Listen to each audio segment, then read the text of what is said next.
Olá, sejam todos bem-vindos. Eu sou o Coelho do Pântano e esta é mais uma conversa despretensiosa. Hoje vou falar sobre Megaton Man, um super-herói satírico criado por Don Simpson em 1984 e que pertence ao próprio criador e que, acho eu, nunca foi publicado no Brasil. No caso, não vou falar apenas do personagem Megaton Man, mas também da série que leva o seu nome, Megaton Man. E vocês me desculpem se tiver algum barulho incomodando, estou gravando isso durante o dia, não tenho estúdio, gravo na minha casa mesmo, e está tendo obras aqui nos apartamentos vizinhos. Então, a série Megaton Man parodia e satiriza vários conceitos e aspectos do gênero de super-heróis, sendo o protagonista o próprio Megaton Man, mas com vários outros personagens que contribuem com esse universo de comédia. Megaton Man é desenhada no estilo comum aos quadrinhos underground, aos underground comics, apesar de ser colorido, e a composição de cenário emular bastante os quadrinhos de super-herói da Era de Prata. Eu acho e considero Megaton Man um quadrinho underground, um underground comics, porque o traço em si, e especialmente o character design, é uma emulação do underground, embora a composição seja comum aos quadrinhos de super-herói e seja colorido, underground comics, apesar de ter underground comics coloridos, mas comum é serem preto e brancos, principalmente naquela época.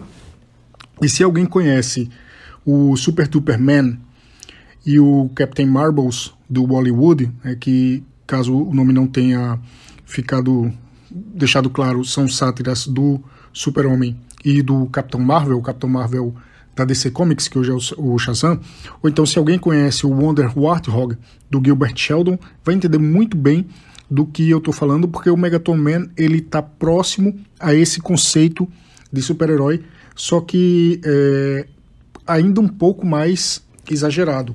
O Megaton Man é uma paródia desde o próprio conceito do personagem, porque ele é um cara fortão, desproporcionalmente forte e musculoso, que usa um colã azul de corpo inteiro, dos pés à cabeça. Fica descoberto ali apenas parte do rosto, né, do nariz até o queixo, como o capuz do Batman. E ele tem um visor vermelho nos olhos, um óculos em formato de visor, que deixa ele muito parecido com o Ciclope dos X-Men. Ele usa botas e luvas amarelas e tem um grande M amarelo no tórax. E essa composição, como eu falei, deixa ele parecido um X-Men, deixa ele parecido especialmente o Ciclope, porque é um cara de amarelo e azul com um visor no olho, né? O colã dele cobre o cabelo, não deixa o cabelo de fora. E como o M no peito dele é muito grande, fica parecendo que o colã que ele usa no peito é amarelo e azul. Na verdade é azul com M amarelo, mas fica parecendo um amarelo e azul, fica parecendo não parece que tem um M ali, fica parecendo que é a composição toda do uniforme, então fica muito parecido com o Ciclope nesse ponto, mas ele ainda usa um cuecão vermelho e uma capa vermelha, bem ao estilo Super-Homem. Mas como eu disse, ele é desproporcionalmente forte e musculoso, então a capa, em vez de ir até os pés, ela não chega nem na metade das costas dele. Além disso, o Megaton Man tem o queixão quadrado, aquela queixada arquetípica de super-herói. Os poderes do Megaton Man são super força, super resistência e invulnerabilidade, capacidade de voar, visão de raio-x e capacidade de causar uma explosão sempre que ele diz overkill, que é uma palavra que pode ser traduzida como matança ou chacina, e é algo ali parodiando a palavra mágica Shazam, do antigo Capitão Marvel, atualmente Shazam. O Megaton Man vive na cidade de Megatrópolis e sua identidade secreta é Trent Flug, um repórter que trabalha para o jornal Manhattan Project. Ou seja, como eu falei, é um super-herói que satiriza os arquétipos do gênero, especialmente o Super-Homem, que é por si só um arquétipo de super-herói, desde o nome. O nome Super-Homem, enfim, é praticamente o nome super-herói. A origem do Megaton Man é uma coxa de retalhos de paródias de vários outros super-heróis famosos. Quando criança, ele foi lançado ao espaço. Ele morava em um planeta que estava prestes a ser destruído, e ele foi lançado ao espaço, foi colocado numa nave e lançado ao espaço para escapar dessa explosão. A nave caiu na Terra e ele foi mordido por uma rã radioativa, ainda bebê. Depois, já ali jovem adulto, ele participou de um programa militar onde tomou um soro de super soldado e durante o treinamento militar ele foi exposto a uma explosão nuclear. Ou seja, como eu falei, mistura a origem de vários super-heróis e esse é, desde o princípio, as principais características do personagem Megaton Man e da série de publicações Megaton Man, a sátira e a paródia. E é lógico que, em sendo sátira, em sendo paródia, em sendo comédia, Megaton Man é um herói bobalhão, desengonçado, sem jeito, que muitas vezes atrapalha e se atrapalha, e as aventuras tendem a ser o mais absurdas possíveis, os mais absurdas possível, e as soluções também, os mais absurdas possível.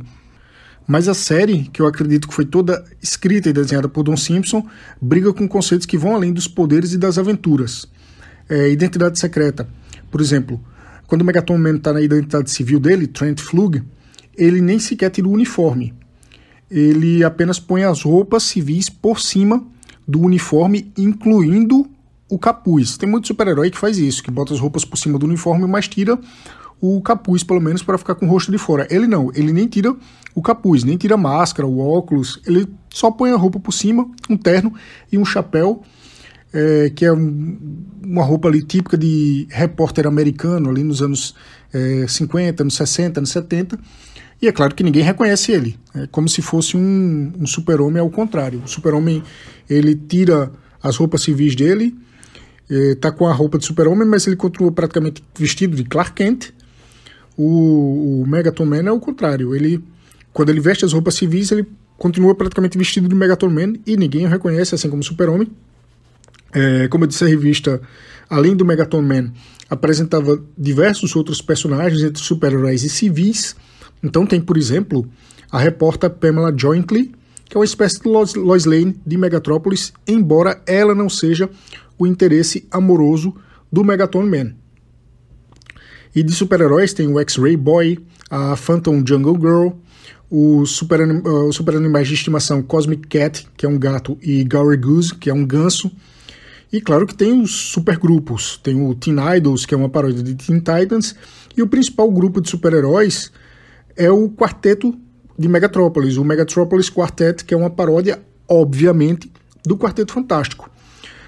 O Megatrópolis Quartet é formado por Rex Rigid, que é o Liquid Man, que tem a habilidade de se transformar em líquido, a habilidade de se transformar em água, e aí tem um trocadilho com o nome dele, uma antítese, um paradoxo, porque rigid significa rígido, e água é mole, é fluida, é líquida. Tem o Chuck Roast, que é o Human Meltdown, que é algo como derretimento nuclear humano, que tem a habilidade de se transformar numa explosão nuclear. Tem um Big Gloom, o nome de super-herói dele é Yarn Man, Homem Novelho de Lã, cuja pele é feita de fios de lã, e apesar dele ser uma sátira do Coisa, o visual dele acaba lembrando muito os personagens de Vila Sésamo. E tem a Stella Starlight, a See-Through Girl, que numa tradução livre seria algo como garota transparência. See-through é a expressão em inglês para coisas que, apesar de estarem cobrindo algo, elas são translúcidas ou transparentes o suficiente a ponto de permitir que você veja o que está do outro lado. Então, por exemplo, se uma mulher ela está usando... o termo see-through é muito utilizado para roupas. Então, por exemplo, se uma mulher está usando uma camisa, mas essa camisa é meio transparente, tem um tecido muito fino, e você consegue ver o sutiã dela, isso é chamado see-through. Se um cara ele usa uma camisa, mas o tecido é muito fino e você vê os músculos dele por trás da camisa, isso é chamado see-through. Tinha uma época que o Trent Reznor, do Nine Inch Nails, ele tinha mania de... Acho que ele queria mostrar que estava fortão, mostrar os muques dele, e ele usava uma camisa preta, mas essa camisa era meio transparente. E você via o peito dele, você via o corpo dele por trás da camisa. Então isso é see-through. E o poder da see-through girl é justamente por aí. Ela não fica invisível. Ela só consegue deixar a roupa dela invisível. E aí você vê as roupas debaixo dela quando ela usa os poderes dela. Porque, obviamente, em sendo um Underground Comics, a série Megaton Man, é uma série voltada para audiências mais maduras, é uma série voltada para o público adulto, então tem essas piadinhas mais picantes, piadinhas mais adultas, piadinhas mais maliciosas, embora, até onde eu tenha lido, não tem nada impróprio no gibi, que eu lembre. Li poucas edições, mas até onde eu lembro não tem nada impróprio, afinal de contas ainda era um gibi vendido em bancas, etc. Não fica nada muito longe dos gibis de super-herói da época. No gibi de super-herói da época tinha nudez, enfim. Então o Megaton Man não fica muito longe disso. Aliás, não lembro nem de ter nudez em Megaton Man. E os gibis da época de Marvel, DC, vez por outra tinham. Enfim, continuando. A Stella Starlight, a See-Through Girl, é o interesse amoroso do Megaton Man desde o primeiro número. Embora ele seja uma paródia do Clark Kent, ele não se apaixona pela Pamela Jointly, que é a repórter colega dele. Ele se apaixona pela See-Through Girl. E ela se torna namorada dele ao decorrer das séries, e se eu não me engano ela chega até a casar com ele. E depois ela inclusive muda de nome para Earth Mother, que é literalmente Mãe Terra, e eu acho que essa questão do poder dela de ser de transparência, de see-through, de mostrar as roupas, ele é deixado de lado. Acho que para evitar críticas a respeito de sexualização da personagem feminina e coisa do gênero. Entre os vilões tem o Bad Guy e o Bulky Guy, que é uma dupla de vilões cujos nomes poderiam ser traduzidos como simplesmente vilão e fortão, né? Apesar de Bad Guy ser traduzido mais precisamente como cara mau, é um termo comum para se referir a vilões, né? Quem é o Lex Luthor? Ele é o Bad Guy, ele é o vilão, o inimigo do Super-Homem. Então Bad Guy é um nome arquetípico até demais, é um nome praticamente literalmente significa vilão, não significa literalmente vilão, porque significa literalmente cara mau, mas enfim, é um nome que quer dizer vilão, e é como se o personagem nem sequer tivesse nome. Também tem o Dr. Software, o Kickstand Kid, Irving, o Cacto Vivo, e tem um supergrupo chamado Tomb Team, o time da cova, ou o time da catacumba, que tem versões de personagens de horror famosos. Então tem o monstro do Frankenstein, tem a noiva do monstro do Frankenstein, tem a filha do Drácula, tem um lobisomem e afins. Não lembro se tem mais personagens nessa super equipe do mal.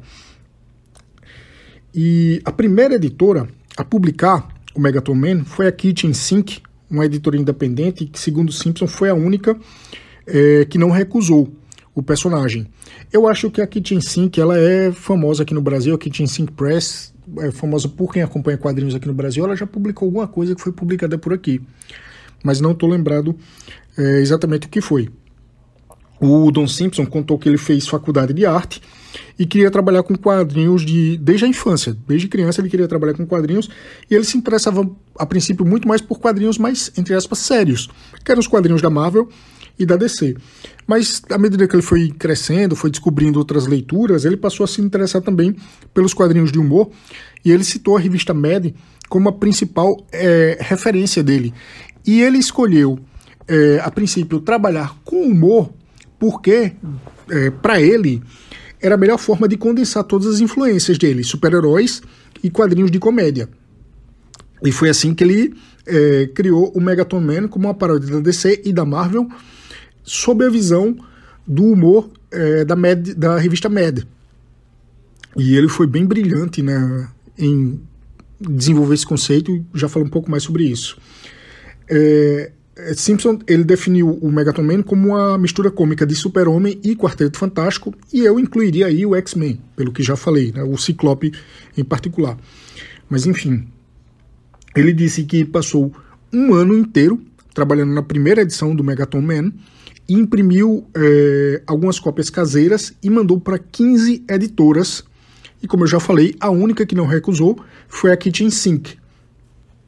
Então a Kitchen Sink lançou Megaton Man no mercado, e entre 1984 e 1986 ela publicou a primeira série do personagem com 10 números. O personagem seguiu na Kitchen Sink até 1990, lançando outras edições avulsas, mas eu acho que nenhuma outra série regular, pelo menos até onde me consta, até onde pesquisei. Nessa época, Simpson disse que a Kitchen Sink chegou a sofrer uma ameaça de processo da Marvel, acusando de plágio por causa do Megatropolis Quartet. E, segundo Simpson, a ameaça de processo, a Kitchen Sink recebeu uma carta. A ameaça de processo veio no formato de uma carta, e os advogados da editora responderam com uma outra carta para a Marvel, em que dizia que o Quarteto do Megatropolis não era plágio, era uma paródia. E não tinha nenhuma violação de direito autoral, porque não usavam os nomes dos personagens, não usavam os logos dos personagens, nada disso. Então não tinha uma violação de marca da Marvel. E nos Estados Unidos, o direito à sátira e à paródia é amparado pela Constituição. Faz parte ali do que a Constituição define como liberdade de expressão. E muito provavelmente a defesa convenceu a Marvel, porque Simpson disse que nunca mais receberam outra resposta e seguiram adiante com a publicação. Talvez o pessoal da Marvel tenha visto que processar uma editora independente por causa de um quadrinho de paródia não pegaria muito bem para a imagem da empresa. Nos anos 90, o Megaton Man ainda passou pela Image Comics e teve um crossover com Savage Dragon, que eu acredito ser uma das edições mais famosas do Megaton Man, se não a mais famosa. E em 1994, Don Simpson fundou a própria editora dele, a Fiasco Comics, e passou a lançar o Megaton Man por lá. E ele também lançou uma revista chamada Bizarre Heroes, né? Heróis Bizarros, com participação do Megaton Man e de vários outros personagens que ele criou. Então tem a Antimatter Woman, né, Mulher Antimatéria, tem o Captain Keystone e o sidekick dele, Slick, tem o Pteronoman, o Homem Pterossauro, tem o Meddler, o Mediador, que é um morto-vivo, entre outros personagens, né? É um universo bem amplo e diverso e foi todo criado por um único sujeito. E ali no meio dos consumidores de quadrinhos underground, de quadrinhos independentes, esse universo passou a ser conhecido como Fiascoverse. E basicamente essa é a história do Megaton Man, de criação do Megaton Man, de publicação do Megaton Man e dos demais personagens envolvendo o Megaton Man, criação do Don Simpson. Até onde me consta, o Megaton Man nunca saiu no Brasil.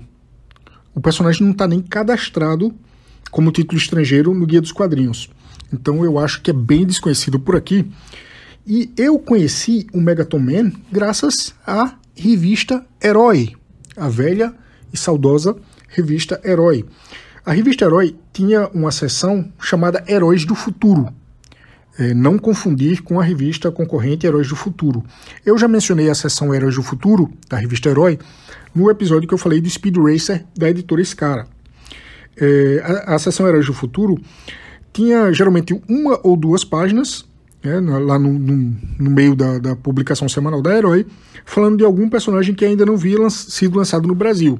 E aí podia ser uma nova versão de algum personagem famoso, já conhecido, como por exemplo o caso do Speed Racer, que a nova versão estava lá no Heróis do Futuro, ou o que era mais comum, algum personagem totalmente inédito. E aliás, boa parte era bem desconhecida do público brasileiro e segue desconhecida até hoje porque não foi lançada por aqui. E nesse ponto a Herói fazia um ótimo trabalho de pesquisa, apostando ali na divulgação de novos personagens. E na edição 15 da revista Herói, que tinha como matéria de capa Cavaleiros do Zodíaco, se eu não me engano tinha o Mestre Ancião na capa, porque era uma matéria sobre Cavaleiros de Ouro, Mestre Ancião e o Cavaleiro de Libra. Na seção Heróis do Futuro, da edição 15, falava do Megaton Man. E se eu não me engano, também foi na seção Heróis do Futuro, de alguma outra edição da Herói, que eu conheci The Tick.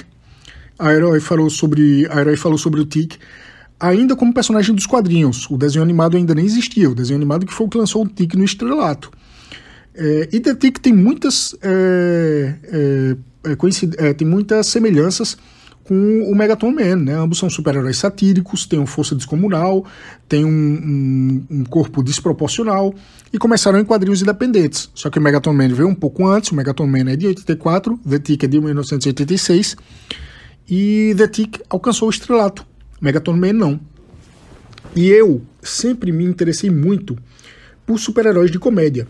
Eu sempre achei que o humor é um gênero que vai muito bem com o universo de super-heróis. E por isso aquela matéria curtinha do Megaton Man ficou na minha memória e me interessou. Eu me interessei em conhecer mais pelo personagem. Na época eu não podia fazer nada. Em meados dos anos 2000, aí eu já importava quadrinho, etc., eu importei a edição 1 do Megaton Man, publicada pela Kitchen Sink, e pude conhecer melhor o personagem. E aí tive acesso a outras edições. Eu acho que eu guardo a edição 1 na minha humilde coleção até hoje. E, assim, é bom dizer que mesmo nos anos 80, a ideia de um universo satírico de super-herói não era nova, e Don Simpson não foi o primeiro a trabalhar com isso. Mas aí o mérito do Don Simpson, eu disse que eu ia falar um pouco mais sobre como ele foi brilhante nessa composição. O mérito do Don Simpson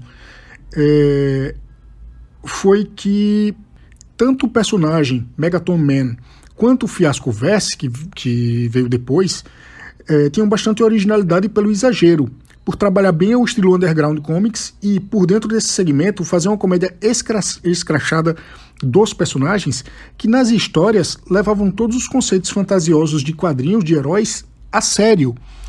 Então, assim, deixa eu ver se eu consigo explicar isso.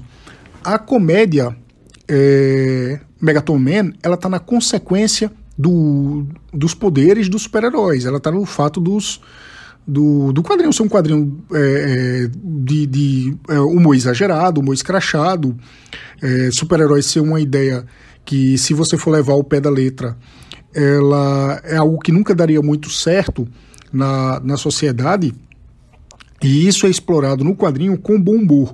O humor, a comédia, ela nunca está no uso dos poderes dos personagens. Eles estão se levando a sério ali nas edições, né? Não é como algumas comédias de super-herói em que fica se fazendo, os próprios personagens fazem gracinhas com seus poderes, etc. Não todos merecendo isso também, quando algo é bem escrito, é bem feito, isso também fica legal. Só estou dizendo que não é assim que o Megaton Man, que o Don Simpson trabalhava com o Megaton Man. Eram personagens que se levavam a sério, mas eram histórias de humor, histórias de comédia, histórias satíricas.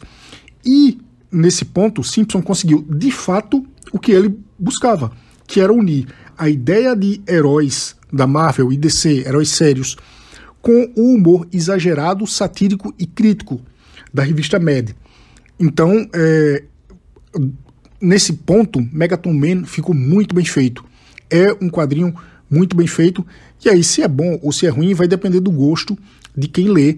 Eu, honestamente, tinha grande expectativa quando li. Não gostei tanto assim, não foi tanto do meu agrado, mas eu reconheço muito o valor artístico do Don Simpson no desenvolvimento do personagem, da história e do universo. E mais tarde, o Simpson fez outros trabalhos, inclusive ele chegou a trabalhar para a DC Comics, se não me engano ele trabalhou no título do Flash, que trabalhou na Action Comics e trabalhou na série Wasteland. E eu vi em algumas fontes que ele passou pelo título da She-Hulk, da Mulher Hulk, na Marvel. Ironicamente, é a editora que tentou processar a Kitchen Sink por causa de um personagem dele, por causa de personagens dele. Mas eu não encontrei nenhuma informação aprofundada a respeito. Don Simpson também trabalhou nas Tartarugas Ninja, do Eastman e do Laird, no Mirage Studios, e chegou a criar personagens originais para as Tartarugas Ninja, como o Splicer, que é o irmão do Mestre Splinter, que eu acho que não está presente na coleção que o Pipoca Nankin está lançando, porque, se eu não me engano, saiu em outra publicação do Mirage Studios chamada Shell Shock, que era uma publicação voltada para outros autores poderem brincar ali dentro do universo e tal.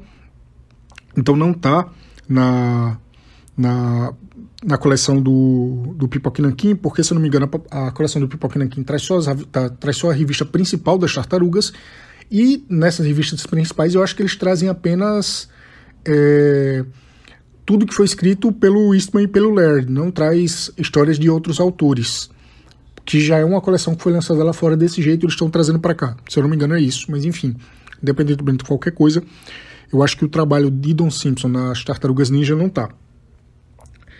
E é interessante que ele tenha trabalhado com as Tartarugas Ninja, porque, assim como ele, o Eastman e o Laird criaram personagens satíricos do universo do super-herói nos anos 80, lançando independentemente. É uma história bem parecida com a de Simpson e a do Megaton Man, mas, novamente, é um caso em que as Tartarugas Ninjas alcançaram o estrelato, Megaton Man não. E o Don Simpson, ele também trabalhou com um roteiro de Alan Moore, num quadrinho chamado Impictopia, que foi lançado pela Fantagraphics. E apesar de ser um autor assim que tem uma obra relativamente extensa, ele é um autor muito discreto, até para quem acompanha quadrinhos. Então não é todo mundo que acompanha quadrinhos que sabe da existência do Don Simpson e do universo dele. E o Don Simpson segue em atividade, publicando coisas novas, criando coisas novas, lançando pela Fiasco Verse, eventualmente lançando por outras editoras independentes, mas o Megaton Man continua sendo seu trabalho mais conhecido, embora, como eu falei, seja bem desconhecido. É um personagem que adquiriu um certo status cult, né, porque é conhecido por uma parcela pequena do público, mas uma parcela que aparentemente aprecia muito esse trabalho dele.